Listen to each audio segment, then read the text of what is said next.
ನಮಸ್ಕಾರ. ನೀವು ನೋಡ್ತಾ ಇದ್ದೀರಿ KK9 ನ್ಯೂಸ್ ಚಾನಲ್. ನಾನು ನಿಮ್ಮ ಅನಿಲ್ ಕುಮಾರ್ ಎಂ ಸಿಂಧಿ. 18 kg ತೂಕದ ಬೆಳ್ಳಿ ಗಣೇಶನ ಪ್ರತಿಷ್ಠಾಪನೆ ಜೈಹಿಂದ್ ಗಣೇಶ ತರಣ ಸಂಘ ಚುಡುಗುಪ್ಪ ವತಿಯಿಂದ.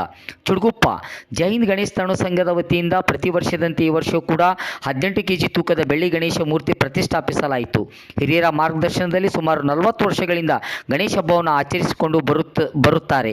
ಸುಮಾರು 23 ವರ್ಷಗಳಿಂದ 18 kg ತೂಕದ ಬೆಳ್ಳಿ ಗಣೇಶ ಪ್ರತಿಷ್ಠಾಪನೆ ಮಾಡಿ ಗಣೇಶ್ ಹಬ್ಬವನ್ನು ಆಚರಿಸಿಕೊಂಡು ಬರುತ್ತಿದ್ದಾರೆ. 5 ದಿನಗಳ ಉತ್ಸವದಲ್ಲಿ ವಿವಿಧ ಸಾಂಸ್ಕೃತಿಕ ಕಾರ್ಯಕ್ರಮಗಳು, ಪ್ರತಿಭಾವಂತರಿಗೆ ಸನ್ಮಾನ, ವಿಶೇಷ ಪರಿಣಿತರಿಂದ ಉಪನ್ಯಾಸ ಮಾಲಿಕೆ, ಪ್ರವಚನ ಕಾರ್ಯಕ್ರಮ ನಡೆಯುತ್ತದೆ. ಅತಿ ಹೆಚ್ಚು ಅಂಕಗಳನ್ನು ಪಡೆದುಕೊಂಡು ವಿದ್ಯಾರ್ಥಿಗಳಿಗೆ ಸನ್ಮಾನ ಕಾರ್ಯಕ್ರಮ ಹಮ್ಮಿಕೊಳ್ಳಲಾಗುತ್ತದೆ. ಉತ್ತಮ ಪ್ರಶಸ್ತಿ ಆಯ್ಕೆಯಾದ ಅಭ್ಯರ್ಥಿಗಳನ್ನು ಸನ್ಮಾನ ಮಾಡಲಾಗುತ್ತದೆ. ಈ ಸಂದರ್ಭದಲ್ಲಿ ಹಿರಿಯರಾದ ಮಲ್ಲಿಕಾರ್ಜುನ್ ಪಾಟೀಲ್, ಮಾರುತಿ ಶಿರ್ಕೆ, ರಾಜ್ಕುಮಾರ್ ಗುತ್ತೇದಾರ್, ಬಬ್ಲು ಗುತ್ತೇದಾರ್, ಶಿವಕುಮಾರ್ ಪಾಟೀಲ್, ರಮೇಶ್ ಪಾರ, ಸಂಜು ಪಟ್ಟಣ್ಕರ್, ಆಕಾಶ್ ಗುತ್ತೇದಾರ್, ನಂದು ರೆಡ್ಡಿ, ಸಚಿನ್ ಮಡಪತಿ, ಉತ್ಸವ ಸಮಿತಿ ಅಧ್ಯಕ್ಷರಾದ ಸಾಯಿ ಶಿರ್ಕೆ, ಪ್ರವೀಣ್ ರಾಜಪುರೆ, ಸಚಿನ್, ಪ್ರವೀಣ್ ಹಿಬಾರೆ, ಸಿದ್ದು ಪಾಟೀಲ್, ಅಮರ್ ಹೊಸದಡ್ಡಿ, ಮಂಡಳಿಯ ಸದಸ್ಯರು ಹಾಗೂ ಹಿರಿಯರು ಭಾಗವಹಿಸಿದ್ದರು.